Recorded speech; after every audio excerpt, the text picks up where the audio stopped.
ओम श्री परमात्मने नमः। भाई, आपने जो थंबनेल में देखा और पढ़ा, फिर वीडियो ओपन किया, आप घर छोड़कर भागे या आधे अधूरे वीडियो छोड़कर भागे? इससे पहले मेरे कुछ 5 सवालों का जवाब दे दीजिए, फिर मैं आपके थंबनेल वाले सवाल का जवाब दूंगा। आपका मन कौन है और आपका वह मन आपसे क्या चाहता है? आपका मन क्या करता है? मन और आत्मा एक ही है या अलग अलग है? आपके कार्यों के शुभ या अशुभ परिणामों के लिए उत्तरदायी कौन होता है और उनका परिणाम कौन भोगता है? शास्त्रों में दुरात्मा, पापात्मा, महात्मा, पुण्यात्मा क्या है? अगर आप इन सवालों के जवाब जानते हैं तो बहुत बहुत धन्यवाद, और जो उलझन में है उन्हें मैं बता दे रहा हूँ। आपने ऐसा कहीं लिखा हुआ जरूर देखा होगा, कमजोर दिल वाले इस फिल्म को न देखें या इस दृश्य को न देखें। यहाँ दिल कमजोर या मजबूत नहीं होता, बल्कि आपका मन विचलित होता है, जो आपके हृदय को प्रभावित करता है। अकेले मन को समझना है तो एक लाइन का उत्तर है, हमारे ज्ञानेंद्रियों और कर्मेंद्रियों की सहायता से पूरे शरीर का संचालन करने वाला मन है। मन का काम है परमात्मा से विमुख होना। आप चकित होंगे, लेकिन ऐसा ही है, यही सच है। मन को लगता है कि जो कुछ भी हो रहा है वह मैं ही कर रहा हूँ, वह सब जो आप अपने जीवन जीने के लिए करते हैं। नमस्कार मित्रों, हमारे YouTube चैनल के इस वीडियो में आपका बहुत बहुत स्वागत है। विज्ञान और तर्क दोनों मन और आत्मा या इनसे जुड़े समानार्थी अन्य शब्द बड़ा ही कंफ्यूजन पैदा करते हैं। कभी कभी वे एक ही लगते हैं। यह क्या है? इसमें परस्पर संबंध क्या है? आत्मा साक्षिक सत्ता है मन का, इसलिए मन जो कुछ भी करता है उसका साक्ष्य आत्मा देता है। इसका अर्थ यह है कि मन के द्वारा किया गया हर अच्छा या बुरा कार्य आत्मा के द्वारा केवल देखा जाता है, वह उसकी क्रियाओं में सहभागी नहीं होता। मन के साथ इसका उल्टा होता है, वह अपने हर कार्य और क्रियाओं के साथ पूर्ण रूप से प्रभावित रहता है। इसलिए कहा गया है, मानव का मन ही बंधन और मुक्ति दोनों के लिए उत्तरदायी होता है। आत्मा मन के साथ अपना दृष्टि संबंध बनाए रखता है, मतलब आत्मा केवल मन को कार्य करते हुए या सोचते हुए केवल देखता है और महसूस करता है, लेकिन वह खुद कुछ नहीं करता। इन सभी आत्माओं का साक्ष्य देने वाला परमात्मा कहलाता है। मन से लिंक बनाए रखने और साक्ष्य देने वाले होने के कारण यह आभास होता है कि आत्मा मन के कार्य में भी जुड़ा है, परंतु यह वैसा ही है जैसे कोई व्यक्ति किसी स्थान पर चोरी होते केवल देख रहा हो, तो दूर से इस घटना को देखने वाले अन्य व्यक्ति यह सोचेगा कि यह भी चोरों के साथ उनके कार्य में संलग्न है, जबकि वह एक मूक दर्शक मात्र ही है। दोस्तों, इस वीडियो को आगे देखते रहिए, यह जानने के लिए कि आत्मा केवल देखती ही है और कुछ नहीं करता, तो उसे साक्ष्य देना भी कैसे संभव होता है। आप आत्मा से कुछ भी नहीं छिपा सकते। जैसे यदि आप किसी फिल्म या सीरियल टेलीविजन पर देख रहे होते हैं तो वहां साक्ष्य देता है प्रकाश। आपको मूवी चलती हुई दिख रहा है, जब टीवी बंद हो जाता है या मूवी समाप्त हो जाती है, तब भी प्रकाश के साक्ष्य के आधार पर ही कहा जाता है कि अब मूवी समाप्त हो गया है। इस प्रकार प्रकाश मूवी को चलते हुए और समाप्त होते हुए साक्ष्य ही देता है, मूवी देखने या न देखने में सहभागिता नहीं देता। या जैसे कोई लाल फूल दर्पण के सामने रखा जाता है तो पूरा दर्पण ही लाल ही दिखाई देता है, पर वास्तव में दर्पण अपने मूल रूप में ही रहता है, क्योंकि फूल के हटा लिए जाने पर वहाँ फिर अपने मूल रूप में आ जाता है। इस संसार में अनेक सद्गुणी और दुर्गुणी लोग हैं, परंतु सभी के भीतर उनका आत्मा निष्कलंक रहता है, क्योंकि उनका मन ही क्रिया से प्रभावित होता है, आत्मा नहीं। क्रिया की प्रकृति के अनुसार मन ही उसके शुभ या अशुभ प्रभाव से बंधता है, आत्मा नहीं। परंतु जब यही मन परमात्मा में मिल जाता है, तब वह पाप और पुण्य दोनों से मुक्त हो जाता है। दोस्तों, इस वीडियो को आगे देखते रहिए, यह जानने के लिए कि शुभ या अशुभ परिणामों के लिए उत्तरदायी कौन है और उनका परिणाम कौन भोगता है। मन ही कार्य करता है, उसमें लिप्त रहता है और उसी से प्रभावित होता है, इसलिए परिणाम भी मन के द्वारा ही भोगा जाता है। मन में आने वाले विचार और क्रियाओं के अनुसार ही मन का उत्थान और पतन होता है। वह मन ही है जो साधना करता है और सन्मार्ग का अनुसरण करता है, और वह भी मन ही है जो कुसंगति में पड़कर अपना पतन कर डालता है। जब उसे यह समझ में आ जाता है कि वह ब्रह्म है, तब इस प्रकार सोचते सोचते वह शुद्ध हो जाता है, और पूर्ण रूप से शुद्ध हो जाने पर वह आत्मा में मिलकर अपना रूपांतरण कर लेता है। जबकि आत्मा में इस प्रकार का कोई रूपांतरण नहीं होता, वह हमेशा एक समान रहता है। परमात्मा की ओर जाने वाले रास्ते पर चलने की संपूर्ण प्रक्रिया मन के द्वारा ही अनुभव की जाती है। मन आज गंदा है तो वह कल स्वच्छ भी हो सकता है। इसका मतलब है मन के कार्यों को देखते रहने के अलावा आत्मा का और कोई कार्य है ही नहीं। केवल यही काम है जो वह मन के हित में कर सकता है और अच्छे काम करने की ओर लगाने का विचार उत्पन्न करता है। यह उत्प्रेरण तभी समझ में आता है जब मन का झुकाव आध्यात्मिकता की ओर होता है। यदि वह भौतिकता की ओर खींचकर उसी में रम जाता है तो उस मन को यह आत्म प्रेरण समझ में नहीं आता। जैसे चुंबक लोहे की वस्तु को खींच लेता है, परंतु यदि उन वस्तुओं में गंदगी लगी हो, कीचड़ से सनी हो, चुंबक की ओर वे वस्तुएं नहीं खींच पाती, जबकि चुंबक उन्हें खींचता ही रहता है। वैसे ही आत्मा मन को अच्छे कार्यों में लगाने के लिए अपनी ओर खींचता रहता है, लेकिन गंदगी लगे होने के कारण मन आत्मा से दूर भागता रहता है। आत्मा तो अखंड है, इसलिए उसे किसी अस्तित्व का साक्ष्य देते समय आत्मा कहा जाता है। जैसे दर्पण के अनेक छोटे छोटे टुकड़े कर देने पर उनके सामने रखी एक ही वस्तु अलग अलग दिखाई देने लगती है, मन की तरह वह बाहरी प्रभावों से प्रभावित नहीं होता। दोस्तों, इस वीडियो को आगे देखते रहिए यह जानने के लिए कि शास्त्रों में दुरात्मा, पापात्मा, महात्मा, पुण्यात्मा क्या है। शास्त्रों में तो दुरात्मा, पापात्मा, महात्मा, पुण्यात्मा आदि शब्दों का उल्लेख हुआ है और विद्वान ऋषि मुनियों को भी अपने व्याख्यानों में इन्हें प्रयुक्त करते देखा जाता है। ब्रह्मा, जिसकी कल्पना या ब्रह्मांड है, वही मात्र महात्मा या परमात्मा कहलाने के पात्र हैं, अन्य कोई नहीं। जिन्हें जीवात्मा या आत्मा कहा गया है वह तो अस्तित्वों के मानसिक पटल पर उसी परम चेतना या परमात्मा का रिफ्लेक्शन है, इसलिए उन्हें महात्मा कहना उचित नहीं है।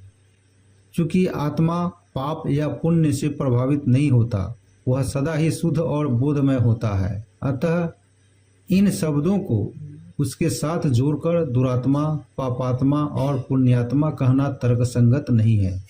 लोग उन्हें सम्मान करने के उद्देश्य से किसी को महात्मा या पुण्यात्मा कहने लगते हैं। इसलिए कहा जा सकता है कि इन शब्दों का निर्माण और उपयोग अज्ञानता के कारण ही किया जाता है। किसी सद्गुणी व्यक्ति, पापी या चीटी के आत्मा में कोई अंतर नहीं होता। अंतर होता है केवल मन के अवनत या उन्नत होने में, जिसके कारण ही कोई पापी या कोई पुण्यवान कहलाते हैं। जब किसी व्यक्ति विशेष को सम्मान ही देना है तो उन्हें महापुरुष या महान महिला कहा जा सकता है। अब सवाल उठता है कि आत्मा को कैसे पहचानूं और मन को इससे किस प्रकार भिन्न समझूं। जब कोई आपसे यह पूछता है कि क्या आपका अस्तित्व है या नहीं, तो क्या कहते हो? यही कि हाँ, मेरा अस्तित्व है। यह अस्तित्विक भावना ही मन है, मैं हूँ। इस भावना का मैं मन है। जब कोई पूछता है कि क्या आप जानते हो कि आप हो, तो क्या उत्तर होता है? यही कि हाँ, मैं जानता हूँ कि मैं हूँ। यह मेरे होने का ज्ञान जिस सत्ता के कारण होता है वह है आपका आत्मा। हर जीवित सत्ता के भीतर आपके होने की भावना रहती है। जो आपके भीतर मैं हूँ का बोध कराता है वही सूक्ष्म मन कहलाता है, और आपके भीतर आपके होने की भावना के सत्य को जो मैं कहता है कि मैं जानता हूँ कि मैं हूँ, वह मैं जीवात्मा या आत्मा है। अब आते हैं आपके उस सवाल के जवाब पर जिसके लिए आपने अब तक वीडियो देखा है। भाई 1 सेकंड लगेगा, लाइक तो कर दीजिए।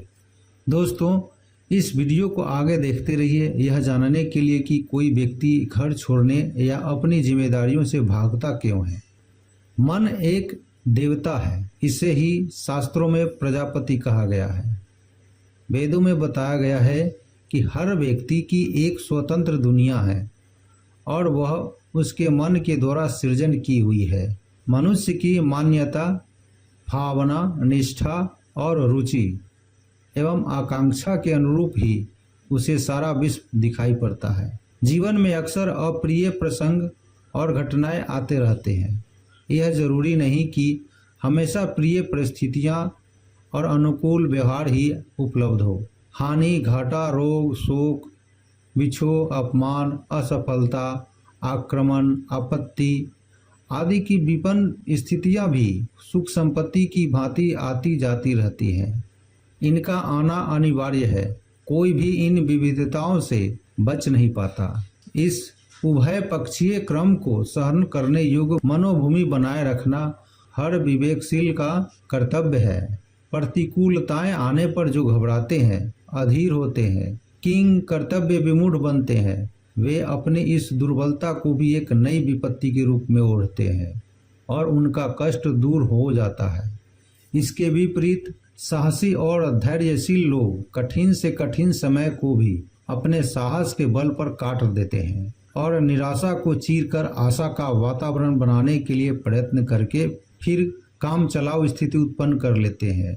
जरा सी बात पर घबरा जाना, चिंतित हो जाना, रोना पीटना, निराश होकर बैठना, उत्तेजित हो जाना, क्रोध में होकर न कहने योग्य कहने लगना और न करने योग्य कर बैठना, यह सब मनुष्य की क्षुद्रता और नास्तिकता के चिन्ह है। जिसका हृदय विशाल है, कलेजा चौड़ा है, दृष्टिकोण दूरदर्शी है, वह आपत्तियों और प्रतिकूलताओं को कुछ क्षण ठहरने वाली प्रकृति की एक लहर मात्र मानता है और उसे हंसते हुए, उपेक्षा की दृष्टि रखते हुए सरलता पूर्वक पार कर लेता है।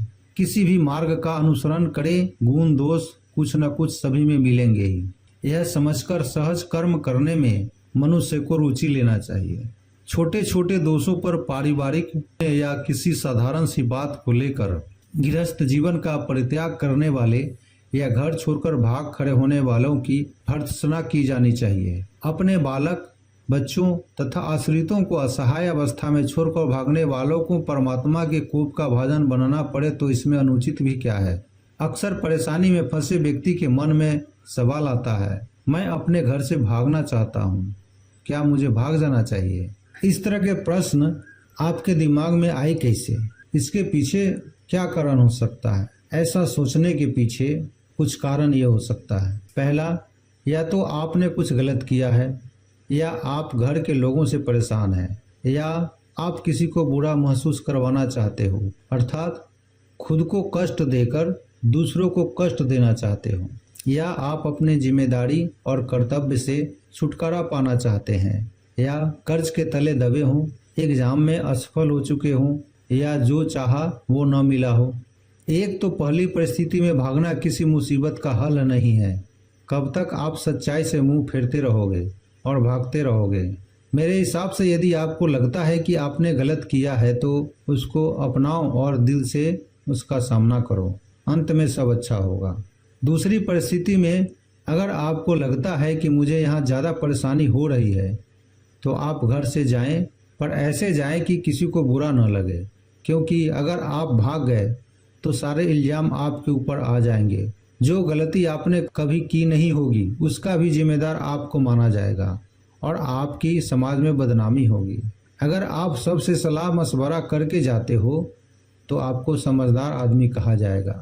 अगर आप किसी को बुरा महसूस करवाना चाहते हैं तो मेरी बात मानिए, जिन्हें बुरा लगेगा वो आपके सच्चे शुभ चिंतक होंगे, बाकी लोगों को कुछ फर्क नहीं पड़ेगा आप कहाँ गए। अपनों से नाराजगी घर से भागकर नहीं जताई जाती। दोस्तों, आइए जानते हैं घर छोड़कर भागने वालों के बारे में हमारे शास्त्र क्या कहते हैं। ईश्वर की उपासना के लिए भी इस तरह घर छोड़कर भाग खड़े होना न शास्त्र सम्मत है न ईश्वर इच्छा के अनुरूप। एक व्यक्ति की सुविधा के लिए अनेकों को दुखी एवं कष्ट में जीवन बिताने के लिए विवश करना ईश्वर का विधान कभी नहीं हो सकता। मनुष्य में इतना साहस होना चाहिए कि छोटी छोटी कमियों गलतियों, त्रुटियों, कठिनाइयों और विपरीत परिस्थितियों में भी स्वधर्म पालन पर अड़ा रह सके। गीता में भगवान कृष्ण ने कहा है, सहजम कर्म कौन्तेय सदोषमपि न त्यजेत। हे अर्जुन, सर्वत्र कोई न कोई दोष होता ही है, किंतु कर्तव्य पालन का फिर भी परित्याग नहीं होना चाहिए। हमें जिस परिस्थिति में परमात्मा ने पैदा किया है और जो स्वभाव के अनुसार विवेक युक्त है, जिसमें धर्म की अधिकांश मर्यादा में समाहित हो, उसका मनोयोग पूर्वक पालन करने से श्रेय की प्राप्ति होती है। अपना धर्म ठुकराकर गृहस्थ से भागना या घर छोड़कर केवल अपने सुख के लिए इधर उधर मारे फिरना पाप है। सभी मनुष्यों को इच्छानुकूल सुविधाएं मिलती रहें, ऐसी व्यवस्था इस संसार में नहीं है। विद्यार्थी का परीक्षा में उत्तीर्ण होना ही नहीं, असफल होना भी संभव है।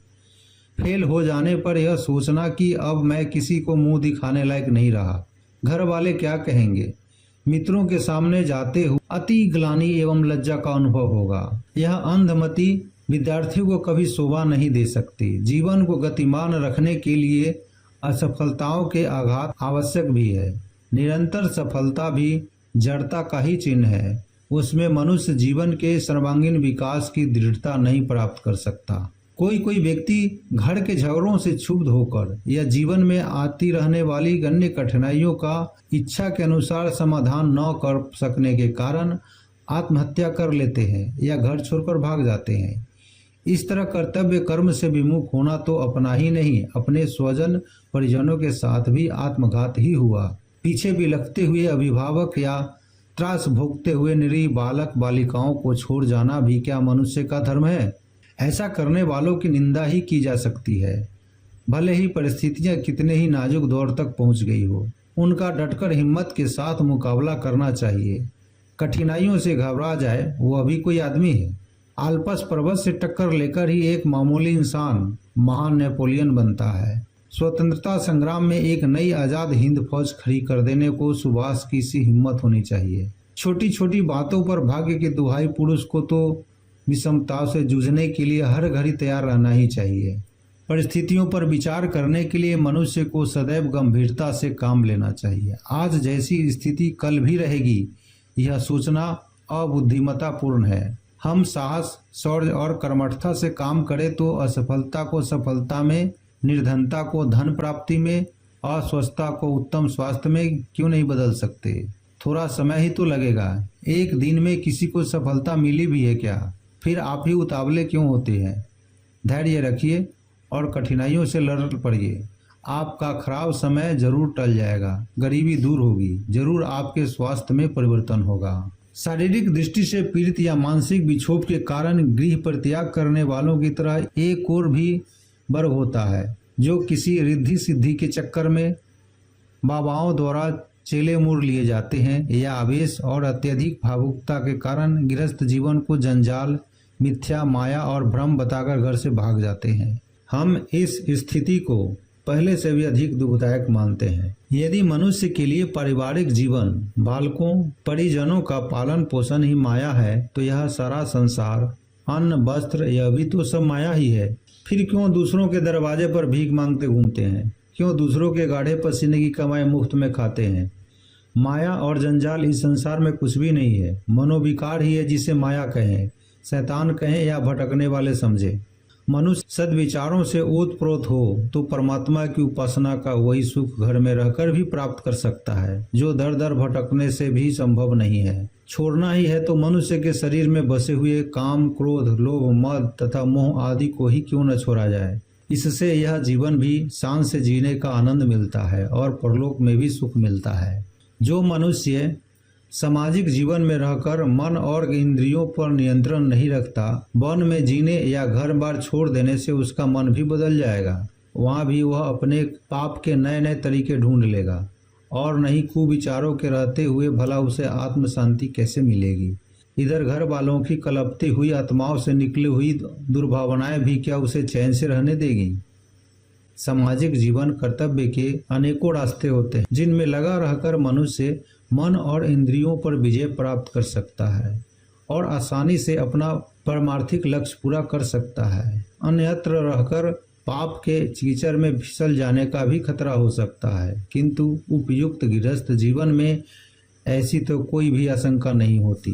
धर्म और ईश्वरत्व की आड़ में कितने ही लोग घर के क्लेश के कारण कष्ट का अनुभव होने पर लज्जा, भय और क्रोध के वशीभूत होकर घर से पलायन कर जाते हैं। दूरदर्शी न होने के कारण भी वे ऐसा करते हैं। बाहर जाकर जब उन्हें और भी अनेक कठिनाइयों का सामना करना पड़ता है तब पश्चाताप करते हैं। इधर घर न लौटने की मिथ्या लोक लाज के कारण मन और भी विक्षुब्ध बना रहता है।